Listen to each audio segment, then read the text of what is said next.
ఇప్పుడు మన ఈ ఆర్మూర్ ఏరియాలో జొన్నలు కానీ వడ్లు కానీ ఆరబోసిన స్థలం లేదు. మొత్తం రోడ్ల మీదే పోసుడు అవుతుంది. రోడ్ల మీద పోసుకుంటాము, వాహనదారులకు ఇబ్బంది అవుతుంది, అన్నిటికీ ఇబ్బంది అవుతుంది.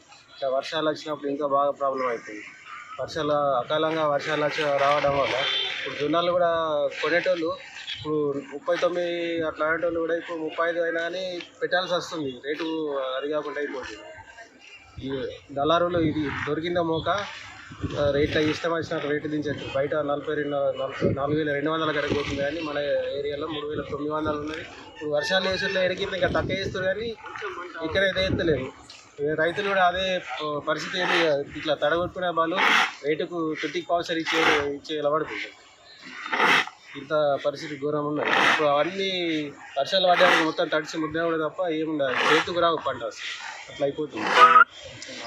ప్రభుత్వం సహకరించి మాకేమైనా ఆరబోసుకునేందుకు స్థలం ఇచ్చి మా రైతులకు సొసైటీలో తాత్పత్రులు సహకరిస్తే మన లేకుంటే ఇట్లనే ఈ ఎండాకాలం పండించి తడిసి ముద్ద చేసుకొని నష్టపోవడం ఏం లేదు.